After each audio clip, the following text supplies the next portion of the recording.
Sussex cries bitterly. Netflix boss knocked Harry off pins, pull the plug on multi-million-dollar. Imagine being so famous that you have to worry that an upcoming docuseries about your romance that you're producing for Netflix might somehow conflict with another series on Netflix that just happens to be about your family. Apparently, that's where Prince Harry and Meghan, Duchess of Sussex, are living right now. Now imagine that's not the least of your worries. That's also where they're living right now, if a pair of stories from the US edition of the British tabloid The Sun are to be believed. On Sunday, The Sun reported that the couple had been put on notice by Netflix that the company could pull the plug on their multi-million-dollar deal at any point, should the final product not be to the streaming giant's liking. Not being to their liking meaning, in this context, unlikely to provoke anyone new to cough up $20 a month to watch it, one presumes.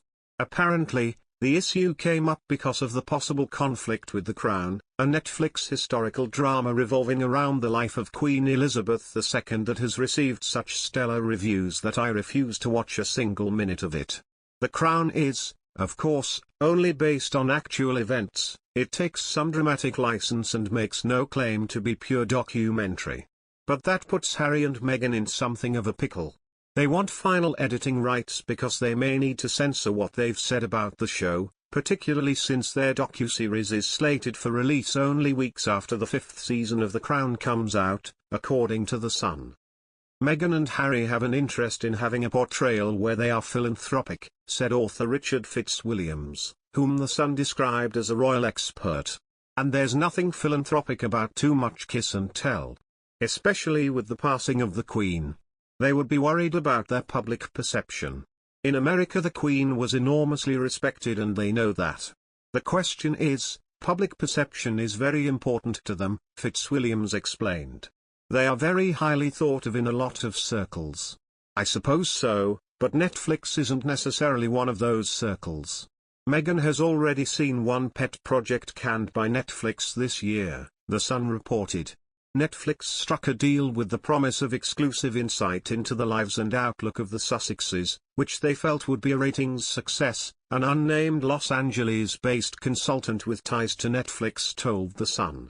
If they are uncertain that the content will produce the ratings they desire, then that becomes a problem. At pitch and content production meetings it is made clear that Netflix prides itself as an independent editorial broadcaster. They do not simply release whatever contributors serve up to them, they can go to YouTube for that. A documentary series about the Duke and Duchess of Sussex has been delayed by Netflix until next year. According to Deadline, the fly-on-the-wall style program has been pushed back due to bad press surrounding Season 5 of The Crown. In addition, Prince Harry and Meghan were rumoured to have approached the streaming giant, asking for a delay after the death of Queen Elizabeth II in September. Netflix had been wanting to air the documentary off the back of The Crown, which premieres on November 9, to capitalize on the drama's success. But it appears the platform has had a change of heart. It's believed plans to show the documentary so soon after The Crown would be a mistake.